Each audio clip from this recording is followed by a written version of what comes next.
Hello, hello, hello. Welcome to episode 11 of the United States of Us. We are here today with us, Lori and Tammy. With that said, Lori, do you have anything to offer before we jump right into our topic today? It's just great to be here once again with you, Tammy. And I love we have the same color on. I don't know if you noticed that, but we both have on some sage Didn't. green. So I very didn't. nicely aligned with our color today. I love it so much. I am a Yeah. bit disconnected from the details today because I was up all night from our completion of our coaching program. I'm a little brain damaged today, so I'm going to just follow along right where we are. Yeah. Yeah. Well, we got this. Let's roll. Okay, so we're going to talk about victimhood today and playing the victim, living in victimhood. And so we're going to read a post that Lori found, and I'm going to read it. It's called The Victimhood Loop, and it was posted by Catherine Keeler on Facebook. One of the hardest truths to accept is this: what happened to you is not your fault, but healing from it is your responsibility. Many people spend years, sometimes decades, replaying the same story over and over. What they did, what they said, how they betrayed you, how they abandoned you, how they hurt you. And while the event may be over, the energy is not. Every time you replay the wound without healing it, you reactivate it, you relive it, you feed it, you keep the energetic cord alive. The person who hurt you may have moved on years ago, but inside your own mind and body, the experience is happening again and again. This is how victimhood becomes a loop. Not because your pain isn't real, not because your trauma didn't happen, but because your identity becomes fused with the wound. You begin introducing yourself through your suffering. You see life through the lens of what was done to you.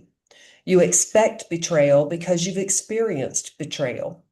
You expect abandonment because you experienced abandonment. You expect pain because pain became familiar. And then something profound happens. You unconsciously begin attracting experiences that validate the story you continue telling yourself because your inner world is always creating your outer world. As within, so without. Trauma does not disappear because you ignore it. You can't drink it away. You can't smoke it away. You can't spend enough money to escape it. You can't sleep with enough people to heal it. You can't distract yourself long enough to make it vanish. Trauma lives in the body. It lives in the nervous system. It lives in the emotions we refuse to feel. And eventually, life will ask us to sit with it, to feel it, to witness it, to grieve it, to heal it. Most victimhood patterns begin in childhood. A child who's rejected grows into an adult who expects rejection. A child who is abandoned grows into an adult terrified of abandonment. A child who was criticized grows into an adult who never feels good enough. The wound becomes the lens becomes the reality, and the reality continues until the pattern is seen. This is why forgiveness is so important. Forgiveness does not mean what happened was okay. Forgiveness does not mean allowing someone back into your life. Forgiveness does not mean forgetting. Forgiveness means releasing yourself from carrying the poison. It means deciding that what happened will no longer define who you become, because every ounce of resentment you carry continues to bind you energetically to the very thing you're trying to escape. The opposite of victimhood is not denial. The opposite of victimhood is empowerment. It's the moment you stop asking, why did this happen to me?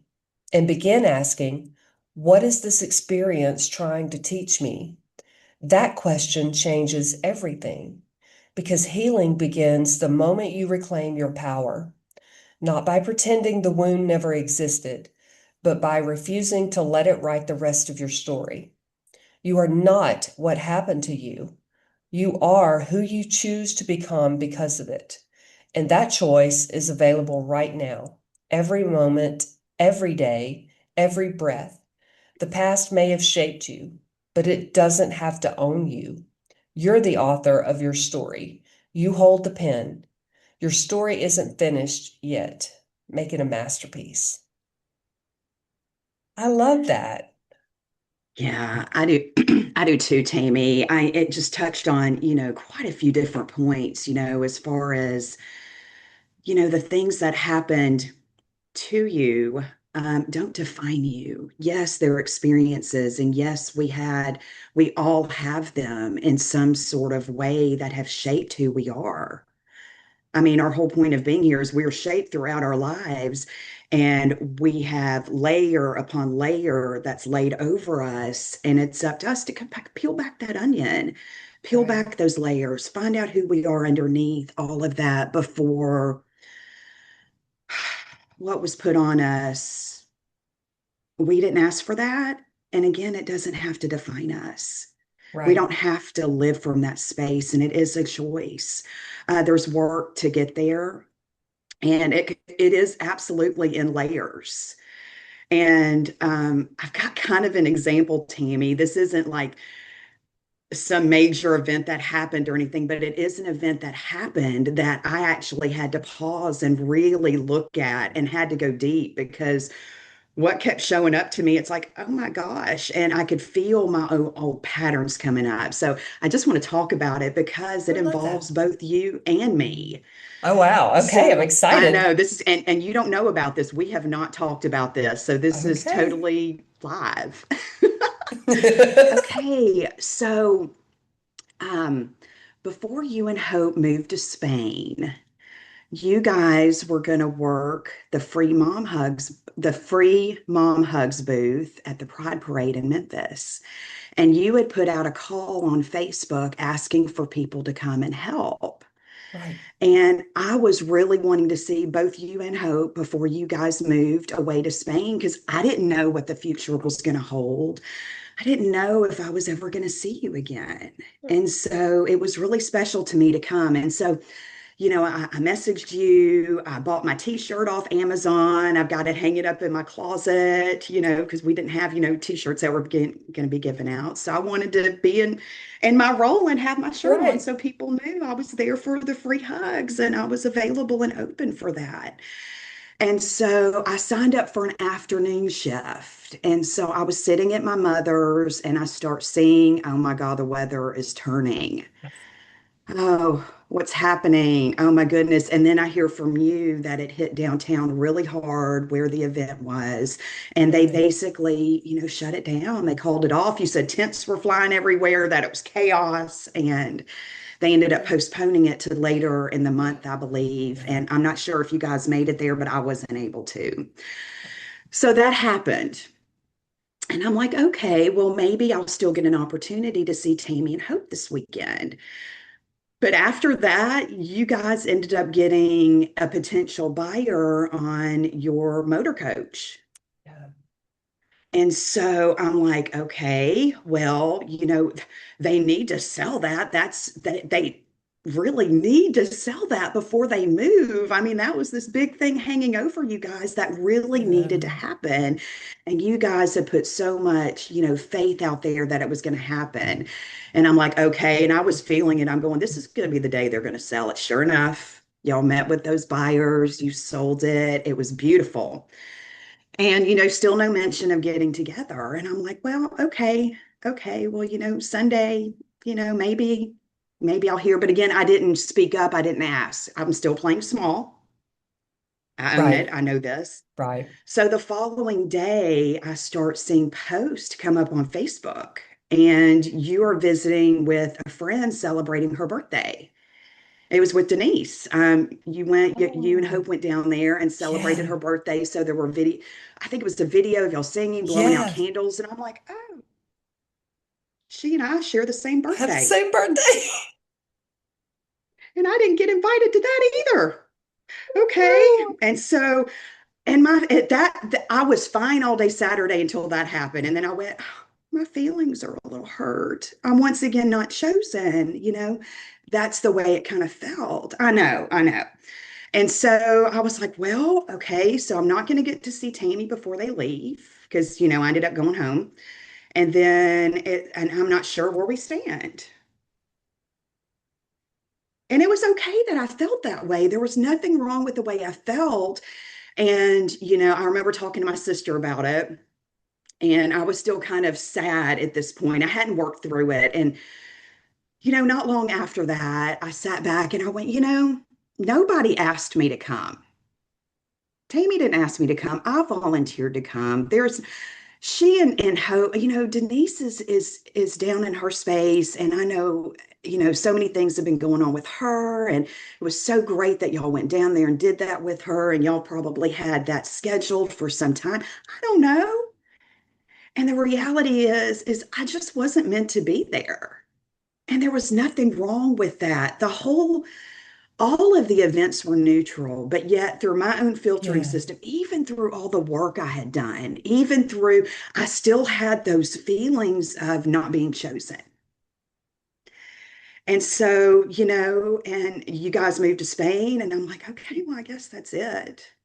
I guess maybe that's it. And then I heard from you, and I'm like, oh, okay, maybe it's not it. But I kind of was still being a little reserved because I just didn't know. I didn't know. Yeah. And then I heard from you again. And I'm like, okay, well, we're okay. We're fine. We're fine. And it's true. It's just me and just my own thoughts and what have you. There was nothing malicious about it at all. We Yeah. all had what we all were doing, and nobody was trying to cause any harm or hurt anyone's feelings. Because, I mean, you weren't. It's just Right. me with my little filtering system going on. So, and then come the end of September, I get a phone call from you. And I'm Wow. still, in a space and I trust you. And you've always been one of my oldest friends. So when I got that phone call about the leadership training, that I had called into myself that the day before, I had said, universe, I'm ready to move forward. And that showed up, that I just stepped right through. And I'm like, I trust my friend. Yeah. So that happened.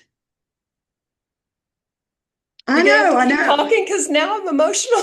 I know I'm a little emotional too, just because we've not talked about it. It's totally raw. And it just happened. It was just a thing. It's not that you weren't trying to hurt me or anything. I just felt that. And it was okay to feel that. I allowed myself to feel it, but I also recognized, stood back and looked at it from a higher level, not just me, and realized that everything's okay. Nothing's wrong. I didn't do anything wrong. Tammy didn't do anything wrong. Hope didn't do anything wrong. Denise didn't do anything wrong. None of us did. It just happened. And so, Lori, how are you going to respond? And so I kind of went into my shell a little bit. I did, just feeling not good enough. But that was something for me to look at. Absolutely. Because I do recognize that the universe sends us opportunities for growth. And we can sit and say we're there, we're growing, we're doing the things, and then you have something show up. Okay, you're telling me you're doing this. Show me, where are you? And so I did. I did the best I could. It's much better than how I would have reacted probably the year prior Yeah. or a couple of years before. So I was really proud of myself and how I moved through that. And thank you. Thank you, sister, for listening to me during that when I was really sad. I love the fact that you were able to go so deep on that and to see the pattern and where we are today. Oh my gosh. I know, right? Um, one of the things that, I've been coaching in this leadership training that you spoke about for the past 4 months, and it's very intensive, very in-depth, and not just for the students who go through it, like you and I both did, but it's also equal, maybe even more intensive for the coaches, because we get to walk through all of those same processes again at a much, much deeper level. And the thing that I took away from that is the knowledge that we carry so many stories and beliefs unconsciously and subconsciously that influence our entire actions and behaviors. And we don't know it. Like, we Right. do not know it.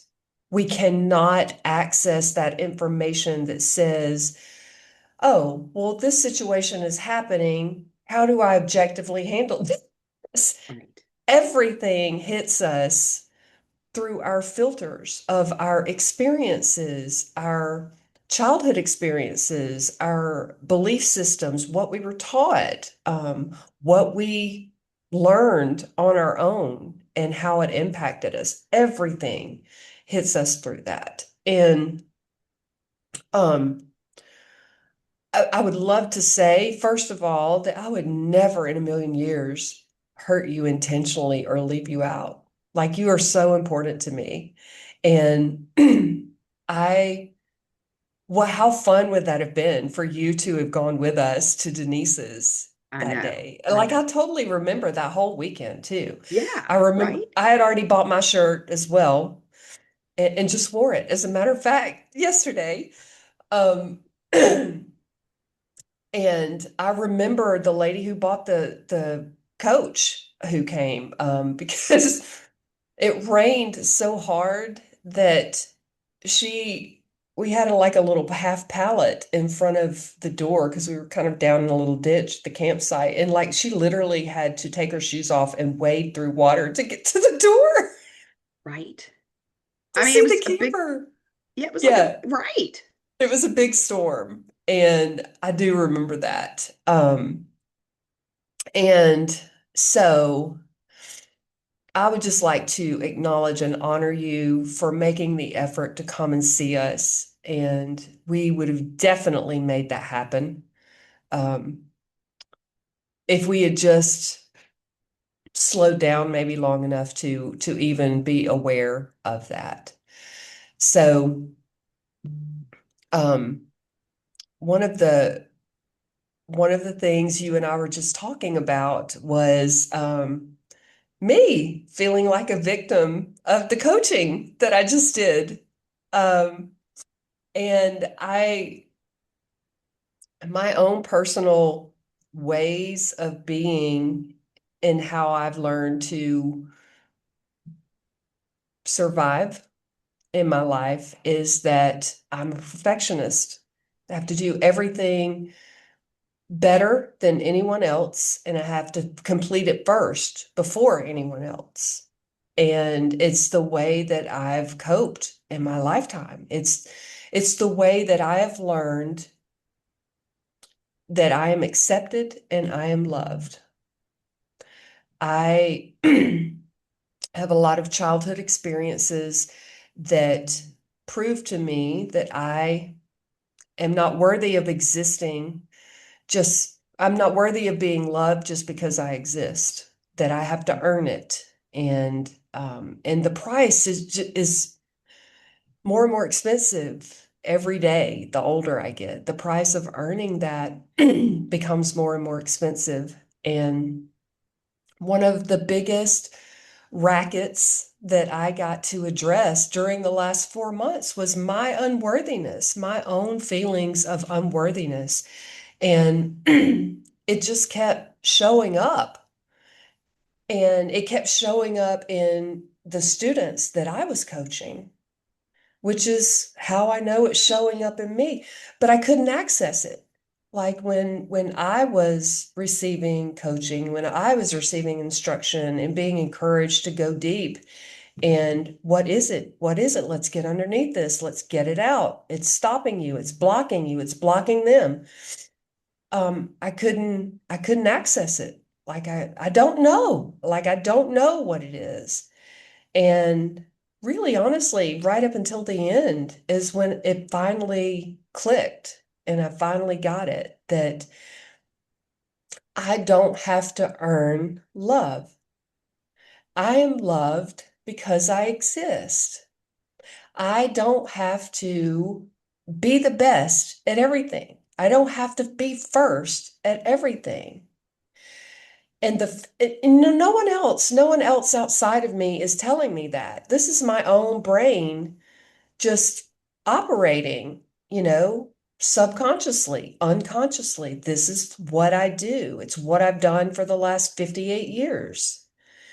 And experiencing walking through what would happen if I'm not the best? What does that mean about me? What do I make that mean about me? What do I perceive? Who do I become if I'm not the best? Who do I become if I'm not first? Who do I become if I'm last? And all of these stories that just really bubble up, and make me feel it. I can feel it in my body. Like even just talking about it right now, I can feel it in my abdomen, Yeah. that heaviness and that contraction and just the the like I don't want to feel this. I don't want to feel this. I don't want to feel it. I don't like this. I don't want to feel it. Do anything else but feel this.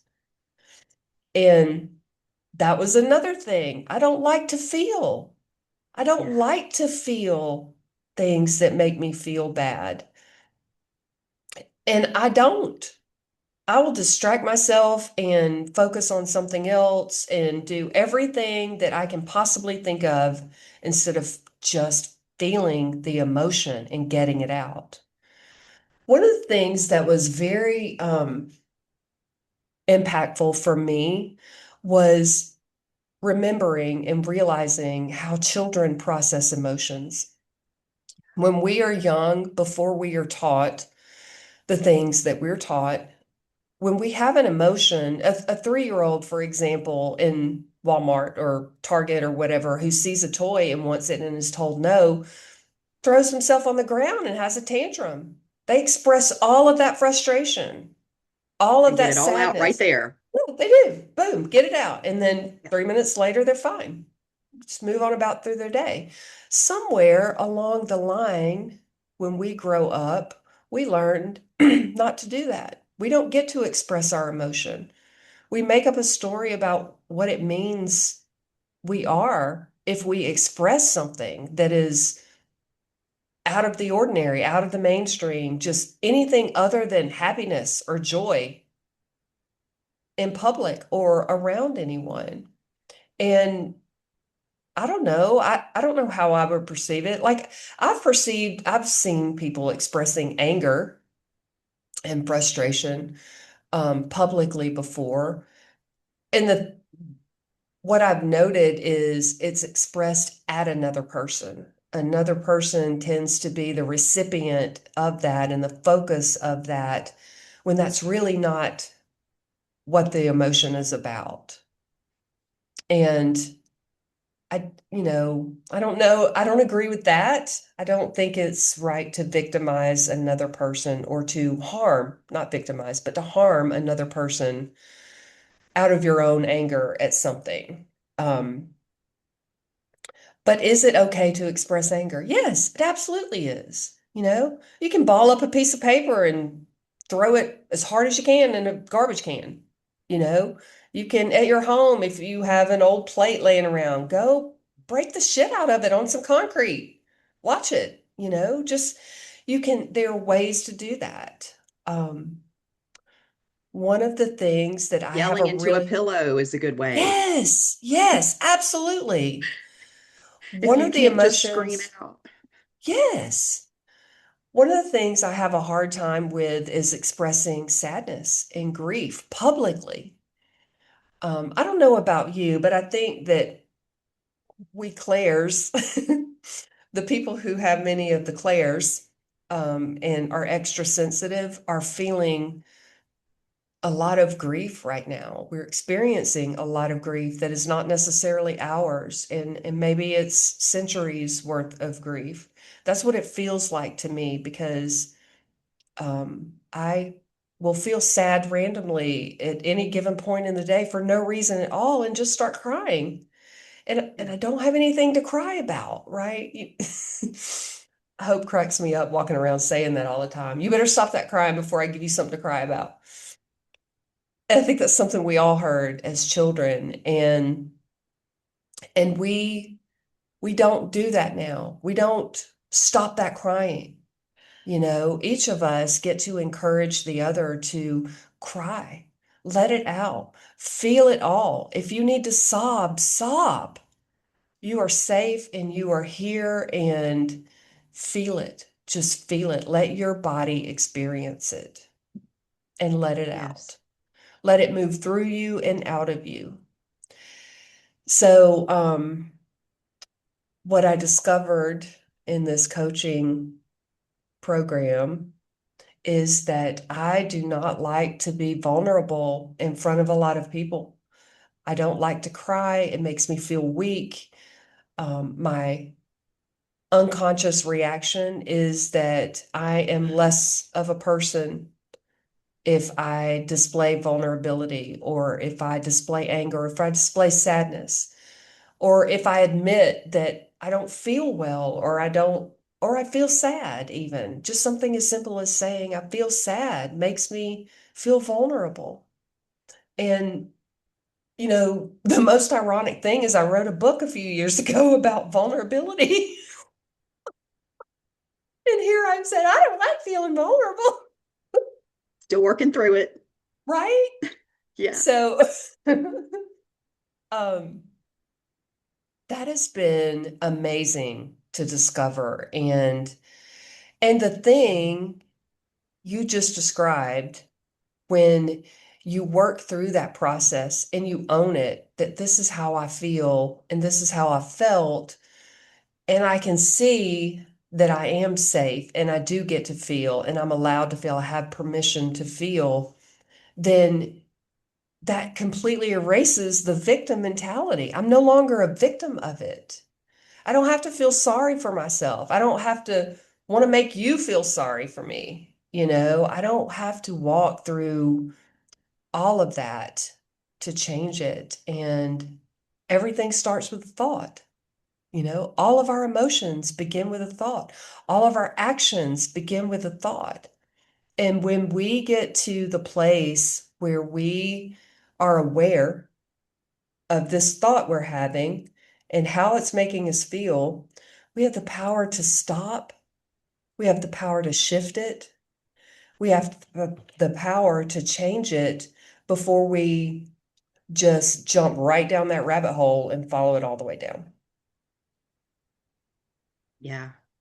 Yeah, we do. And I mean, Tammy, it was before leadership training when all that happened. And I didn't really Mhm. understand, kind of the mechanism of how I was working through that. I knew I was doing well because it was, I bounced back quicker than I probably had before when something like that had happened.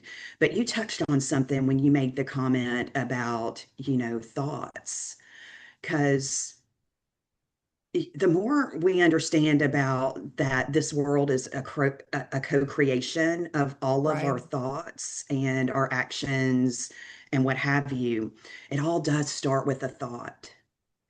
And I know before I really stopped allowing my subconscious just to control all of my thoughts, because that's what it was doing.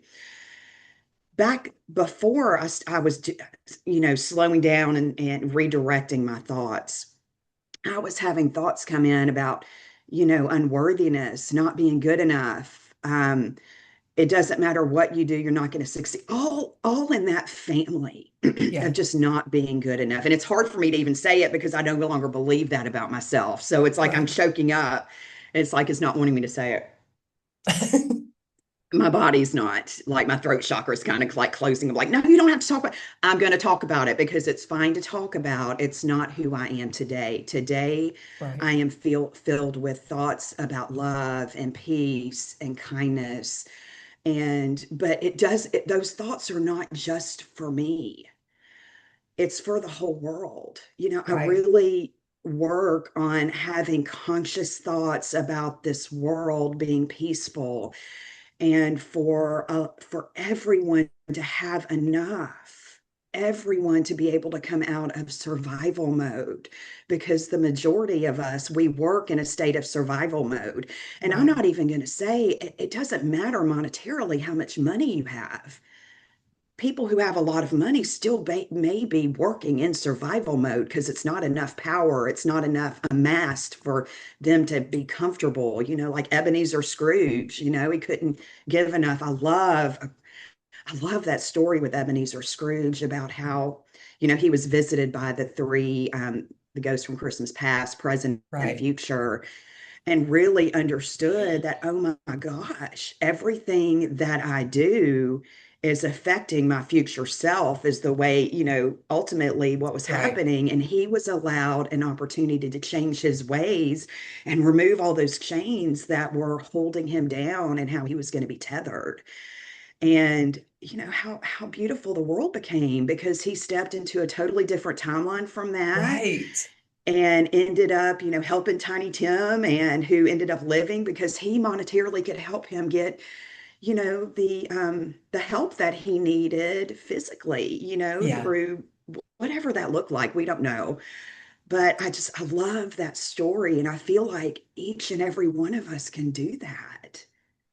We can all just stop and make a different decision. And yes, do we slide back into our old ways sometimes? Yes. Do we get triggered by things that come up to test you? Are you really ready? Are you really moving forward? You're telling me you are. Okay, the universe is going to Here you send you go. something.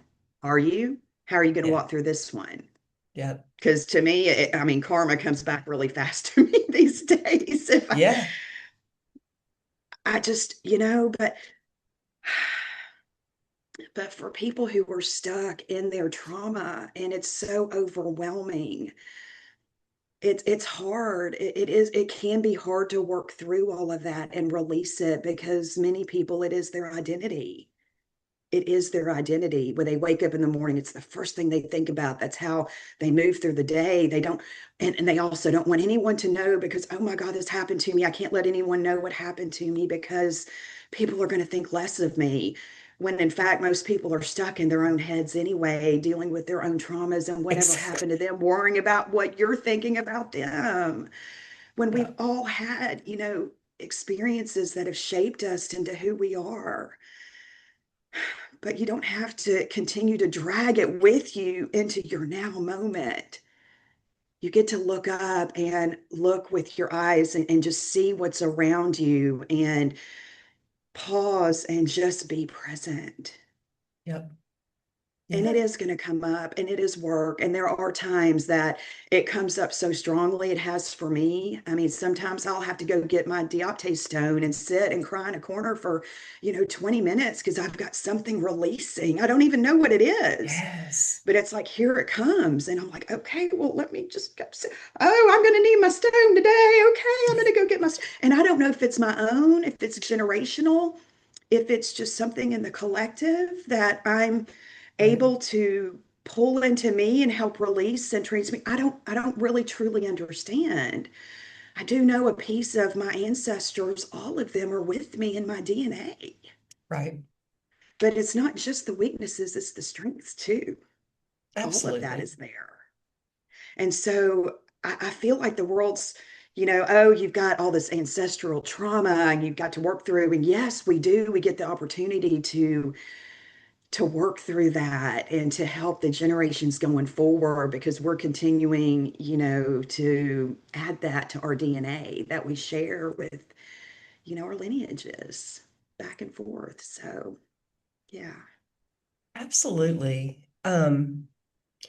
You know, I read something earlier today, as a matter of fact, and I've been sort of chewing on it a little bit to see how I feel about it. But it was, I'm paraphrasing, along the lines of, the thing is never really the thing.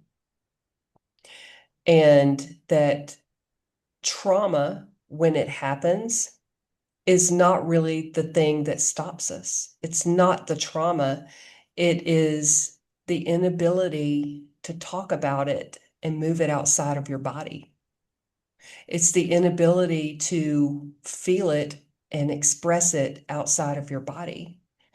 And I think that's interesting to me, especially in light of what you were just saying um, about the thing, like just stuffing it down, people just stuffing it down. And because it's going to come out, it's going to come out sideways or another way or physically, spiritual maladies end up as physical ailments and they get passed down through generations.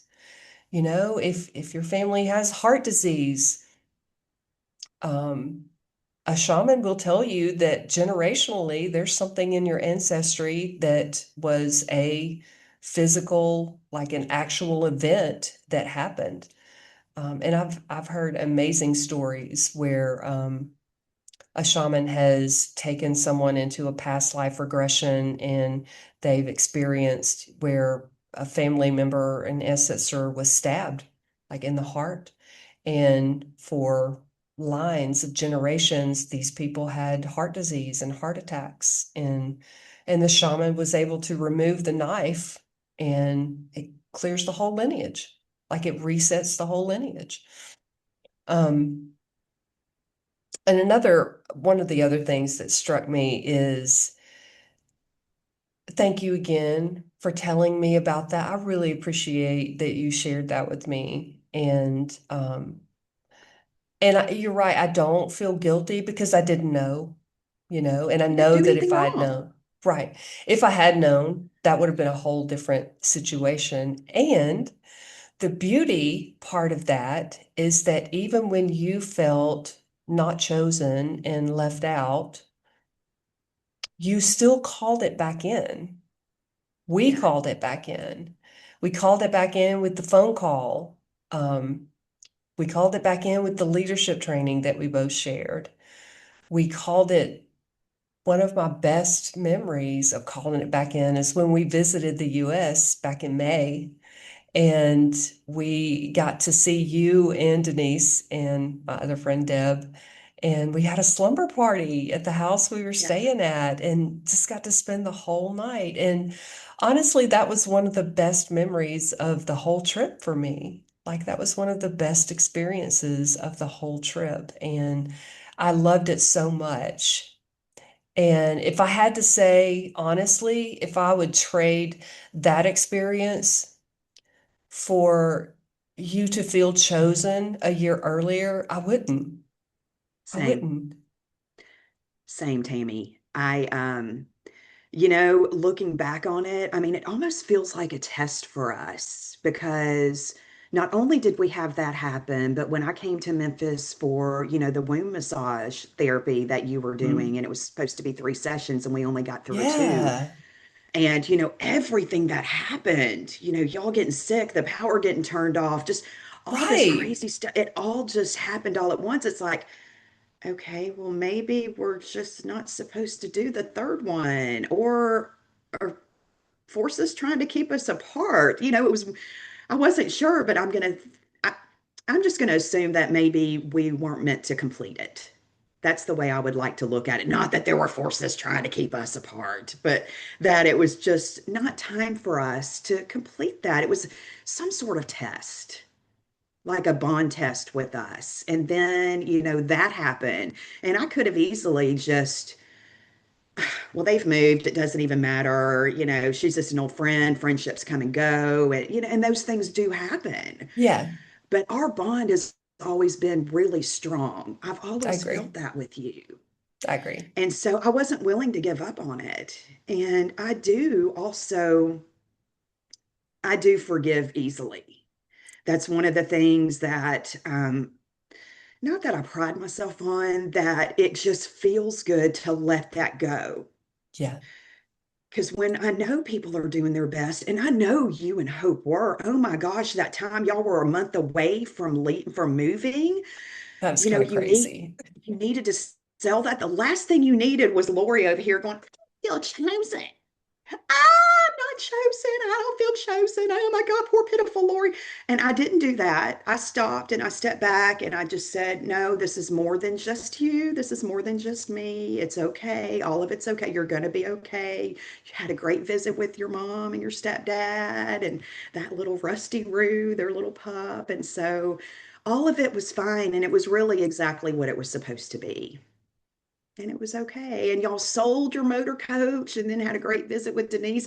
But again, like I said, I was fine till Denise, and I was like, poor pitiful me, I left out. You know, that's just the way it felt. And Well, it's of okay. I course felt it that way. would. It's okay. I felt that way.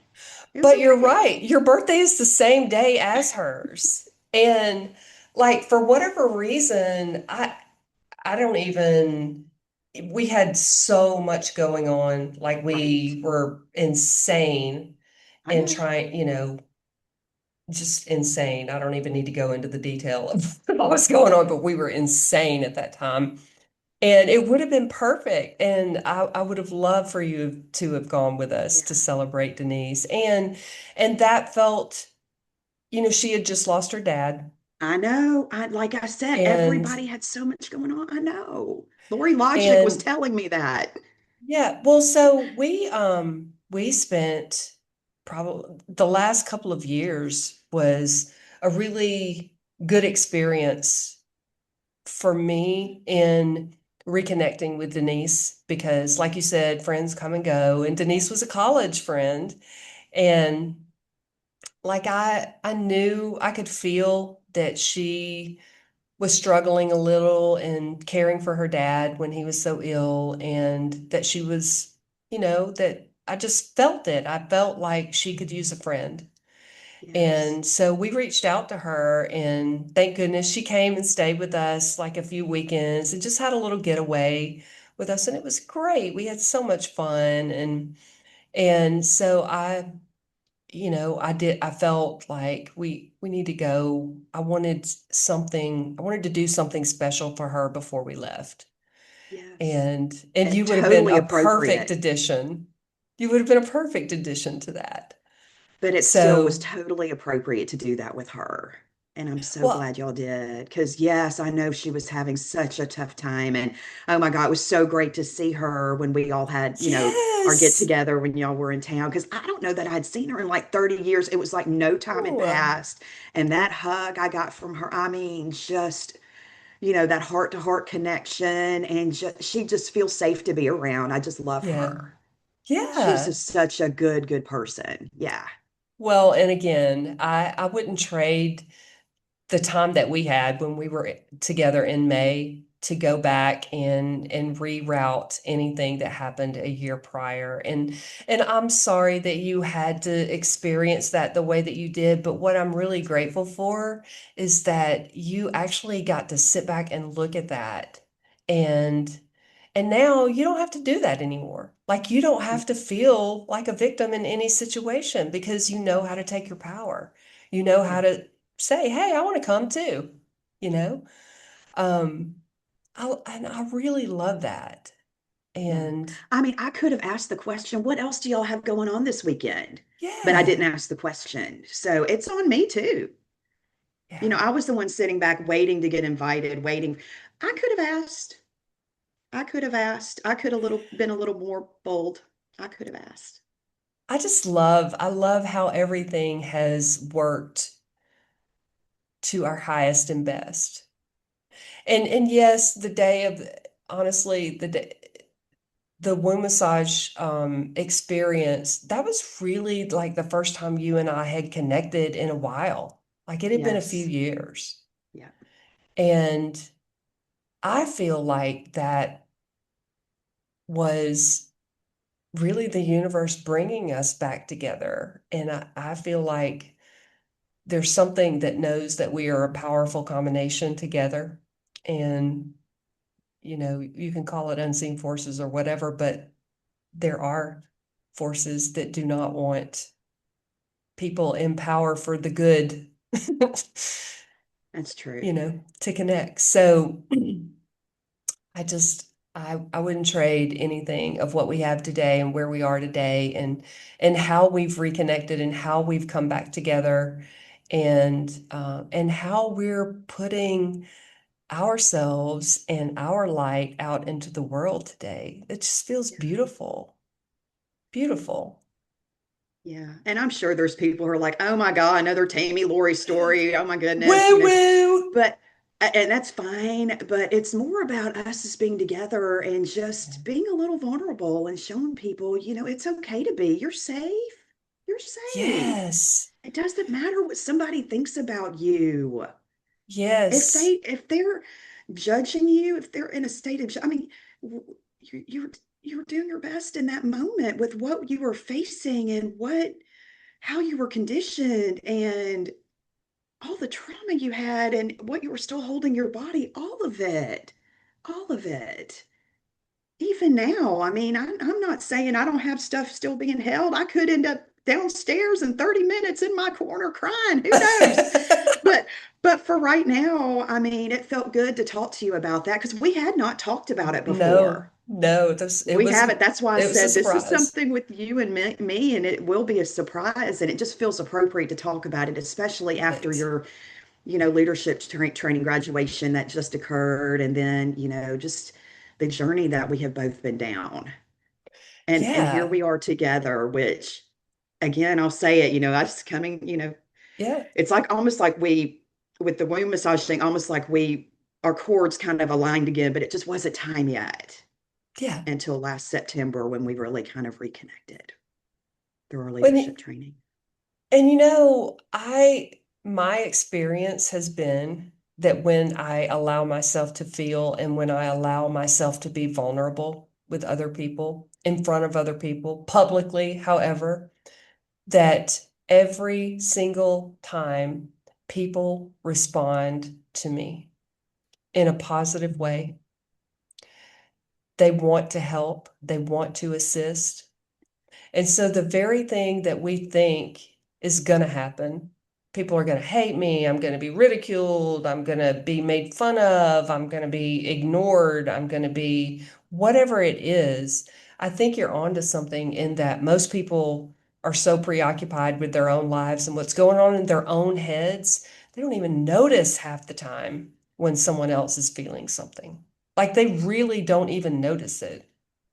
No, they don't see And it. no, no. I mean, And I can feel energy. So a lot of times I'll pick up on something that I'm like, is so and so okay? I've asked people that before. right. People I don't even really know. Like I don't know the other person. And I'm like, are they okay? They just seemed kind of off to me. I know I don't know them, so I can't say, oh, no, everything's fine. Everything's fine. And then they come back later. Oh, yeah, she and her sister just had a big falling out and they're not talking. And I'm like, oh, okay. Well, I could tell something was going on. I could Yeah. just feel it, that they just felt off. But that's one of the things, one of my clairs is the way I feel. So I feel energy very, very deeply. Yeah. Yeah. Well, but that's the thing. When we allow ourselves to really experience who we are at our core, feelings, emotions, vulnerability, weaknesses, strengths, whatever it is, when we allow ourselves to go all the way there,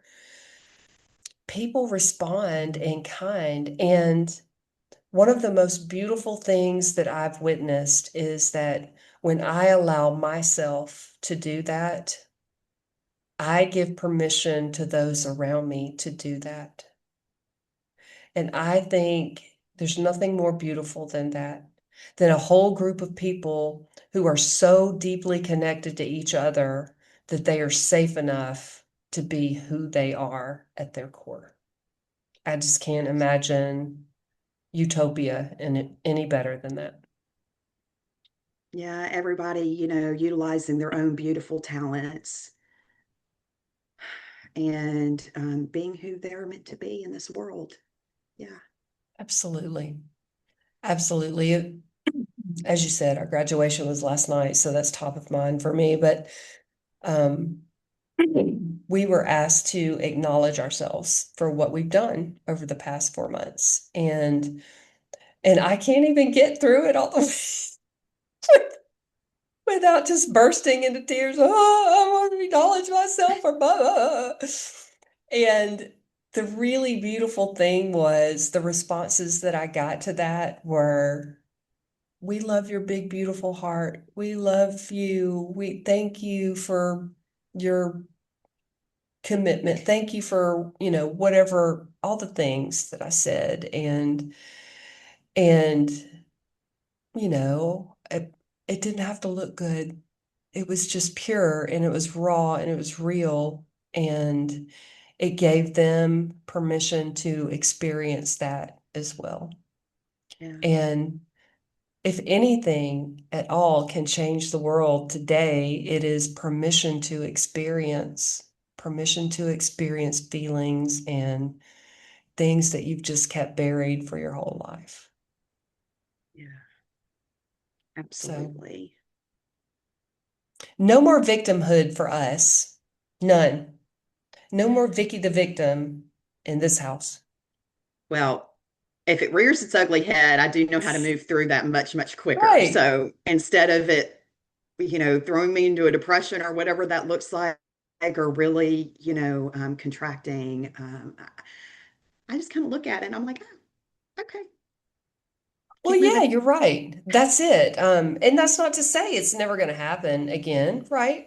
I mean, things are going to come up. We keep peeling layers. We're just big ass onions all the way around, and we just Yes, we keep are. peeling layer after layer.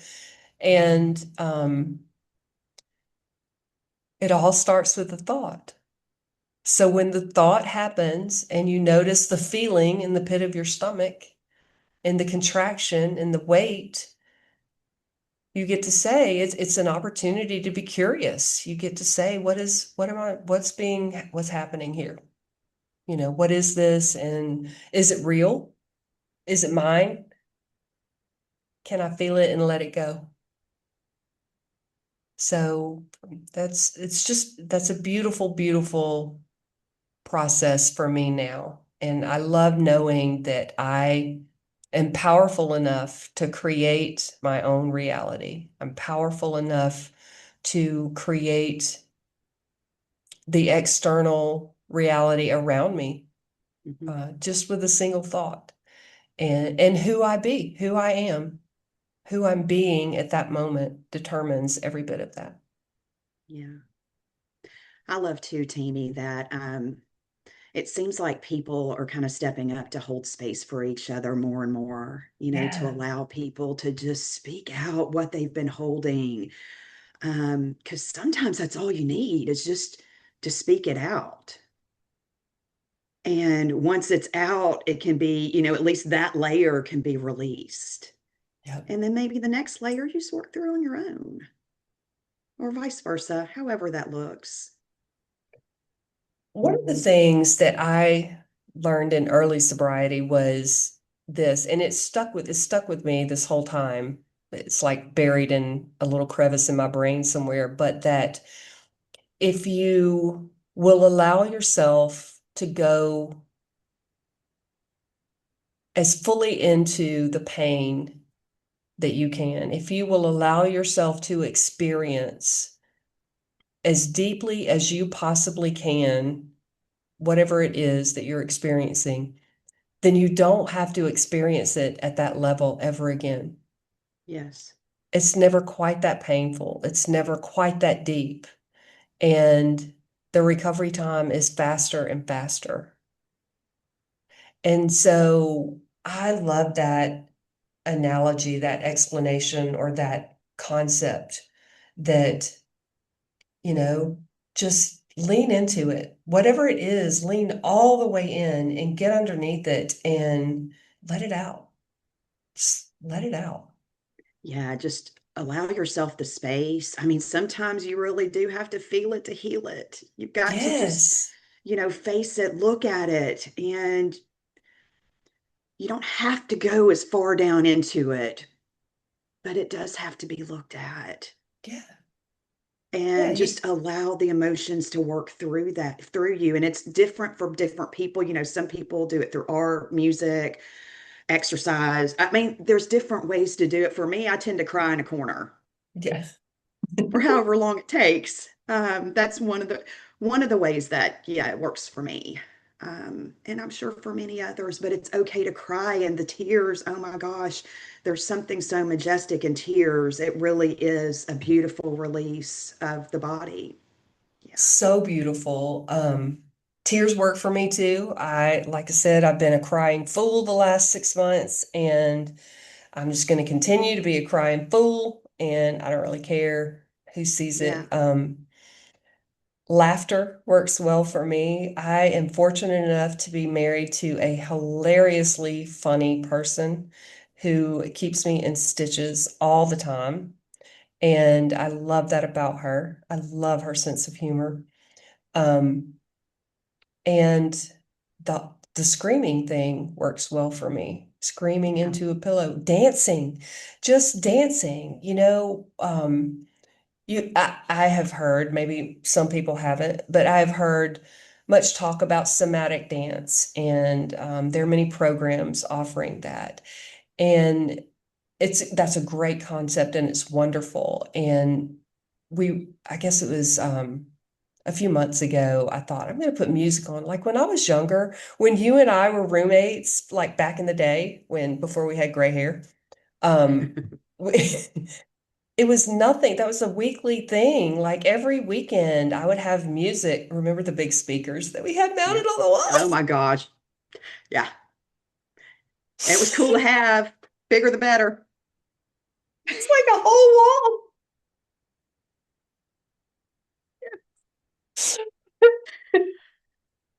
But I would put music on and just dance. I would just dance with myself and just dance around the house and just, and I did it with Morgan when she was little. I have pictures and videos of us dancing to James Taylor when she was about 3 years old. And it occurred to me when I did that it's been so long since I've danced. Right. How long has it been since I've just danced?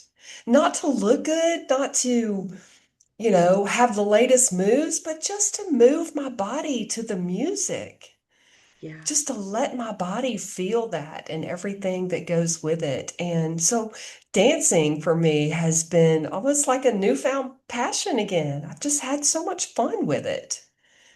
So yeah, there are all kinds of ways, and mostly it's movement. It's Yeah. movement. Let your body feel it and move it. Get it out so it doesn't get stuck. There.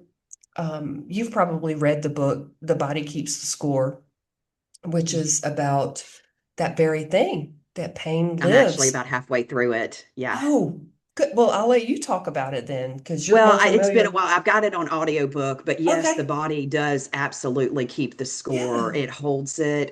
Different emotions are held in various organs, and a lot of people will develop, different cancers or ailments because of what's being held in the body and not being released. And yeah, it's a thing. It's real. It's real. Yeah, and not just cancers, but heart disease and thyroid disease and autoimmune disorder. Autoimmune disorders are a massive source of spiritual malady when trauma happens and it's just held in. It's just held Yeah. in. And then Um, just the body frame itself, where are you holding, your tension? Some people, they have shoulder issues or spine issues or the inability, they have hip issues, walking, moving forward, or in their yeah, knees. It's it's real, it's there. yeah, it absolutely is. Well, we are nearing the end of our time, my friend. Um, I Once know it's again, it's already been an the hour. story of our life. I'm so grateful for you. I love you I'm so grateful for you, much. Tammy. And I'm going to reiterate what you heard from your teammates there in the leadership. is that I love your big, beautiful heart. Thank you. I love that. Thank you. Yes. And it shines. Thank you for that. I feel the same way about you. I feel like your light precedes you and it lingers after you leave. And it's the thing that magnetizes people to you. And it's always been extremely beautiful. And it's an honor to witness that with you. So thank you. Thank you, my friend. I Thank you. love I you. love you. All right, folks. Well, we'll see you next week. We may or may not have a special guest. So surprise. Just like us, just like the United States of us. This is our life, and this is the way that we live it and experience it. And we hope that you find some inspiration in it and definitely permission to find who you are at your core.